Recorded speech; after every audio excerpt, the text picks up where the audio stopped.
ഇന്ന് ഈ കൊറിയൻ വന്നിരിക്കുന്നത് ഫുഡിന്റെ കാര്യമായിട്ട് ബന്ധപ്പെട്ട് കാര്യം പറയാമെന്നല്ല. ഫുഡ് കഴിക്കണമെങ്കിൽ അതിന്റെ ടേസ്റ്റ് മനസ്സിലാണെങ്കിൽ നാവും പല്ലും വേണമല്ലേ. അപ്പം എന്റെ പല്ലിൽ ചെറിയ ചെറിയ പ്രശ്നങ്ങൾ വന്നിരിക്കുകയാണ്. അപ്പൊ മോണ രോഗത്തിലേക്ക് ഇന്ന് പോയിക്കൊണ്ടിരിക്കുക. അപ്പൊ നമ്മൾ എന്ത് ചെയ്യാം, അതിന്റെ ഡോക്ടറെ കൺസൾട്ട് ചെയ്യാം. പിന്നെ സ്ഥിരം വരുന്ന എല്ലാ വർഷം മുടങ്ങാൻ വരുന്ന ഡോക്ടറിന്റെ ക്ലിനിക് ഉണ്ട്. അത് വേറെ നമ്മുടെ കിഴക്കിന്റെ ബെനീസായ ആലപ്പുഴയിൽ നമ്മുടെ മംഗലം അല്ലെങ്കിൽ തുമ്പോളി പള്ളിക്ക് അടുത്ത് വിദേശ റോഡാണ്. അപ്പൊ നമുക്ക് ആ ഡോക്ടറെ ക്ലിനിക്കിലാണ് നിൽക്കുന്നത്. ആ ഡോക്ടർ അകത്തുണ്ട്. ജസ്റ്റ് നമുക്ക് ഡോക്ടറെ കയറി കണ്ട് എങ്ങനെയുണ്ട് എന്റെ മോണരോഗം, മറ്റുള്ള പ്രശ്നങ്ങൾ എങ്ങനെയുണ്ട്, കാരണങ്ങളുണ്ട് ഒന്ന് കയറി നോക്കാം. പോവാം. ഓക്കെ, നമ്മളിപ്പോ റുട്ടീൻ ആയിട്ടുള്ള ഒരു ഡെന്റൽ ക്ലീനിങ് ആണ് ചെയ്യുന്നത്. നിങ്ങൾക്ക് എല്ലാവർക്കും അറിയാം, 6 മാസത്തിൽ അതുമല്ലെങ്കിൽ വർഷത്തിൽ ഒരു തവണയെങ്കിലും നമ്മൾ ക്ലീൻ ചെയ്തിരിക്കേണ്ടതാണ്. അതിന്റെ ആവശ്യകത എന്ന് വെച്ചാൽ നമുക്ക് വായിൽ കക്കിയോ ഉൾത്തുളൊക്കെ ഉണ്ടെങ്കിൽ പല്ലുകൾക്ക് ചുറ്റുമുള്ള എല്ല് നഷ്ടപ്പെടാനും പല്ലുകൾ ഇളകിപ്പോവാനും അത് കാരണമാകാം.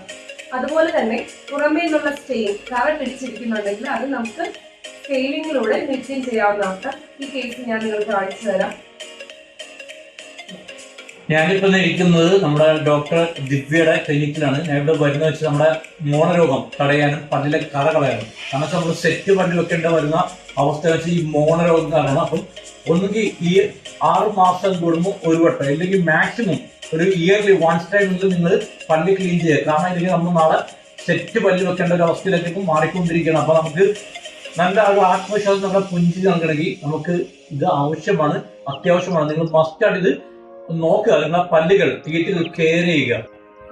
ധാരാളം കറ പിടിച്ചിട്ടുണ്ട്. അതുപോലെ കക്ക ഇരുന്നിട്ട് നമുക്ക് കാണാം മോണ ഇറങ്ങി പോയിട്ടുണ്ട്. സാധാരണ ഇത്രയും മോണ വേണ്ടത്, ഇവിടെ നമുക്ക് മോണ നഷ്ടപ്പെട്ടിട്ടുണ്ട്.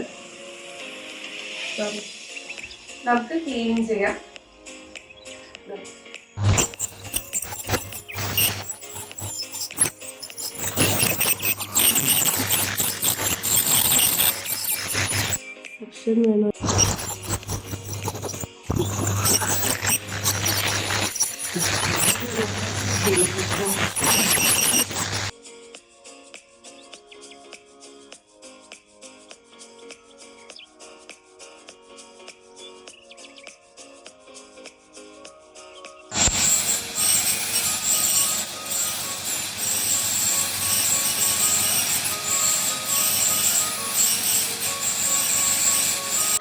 ക്ലീനിങ്ങിന് ശേഷം നമുക്ക് കാണാം ഇവിടെ ഉണ്ടായിരുന്ന കറകളെല്ലാം പൂർണ്ണമായിട്ട് നീക്കം ചെയ്യപ്പെട്ടിട്ടുണ്ട്.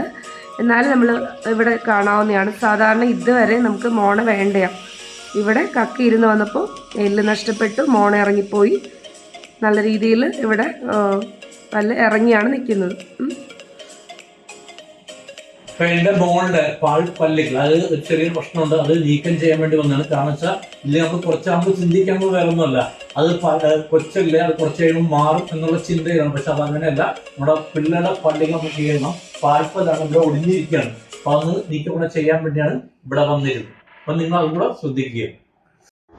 എന്റെ ഒരു അനുഭവത്തിൽ ഏറ്റവും നന്നായിട്ട് ചെയ്യുന്ന സ്മൈൽ കറക്ഷൻ, ടീത്ത് വൈറ്റനിങ്, പിന്നെ മുത്തൊട്ടിക്കാതെ പല്ലി കമ്പിടത്തിലെ ക്ലിയർ അലൈൻമെന്റ്, അത് ഏറ്റവും കൂടുതൽ നന്നായിട്ട് ചെയ്യുന്ന ഈ ഒരു സ്ഥാപനത്തിലാണ്. അപ്പൊ നിങ്ങൾ പല്ലിന്റെ കാര്യത്തിൽ പ്രത്യേകം ശ്രദ്ധിക്കണം. കാരണം വെച്ചാൽ പുഞ്ചിയാണ് ഒരു ജീവിതത്തെ മാറ്റിമറിയുന്നത്. ആത്മവിശ്വാസത്തോടെ പുഞ്ചിരിക്കാൻ നിങ്ങൾക്ക് ആകുമോ? ഇല്ലെങ്കിൽ ധൈര്യമായിട്ട് ഈ ഒരു ക്ലിനിക്കിലോട് വരാം. ഡോക്ടർ ദിവ്യ വില്യംസിന്റെ.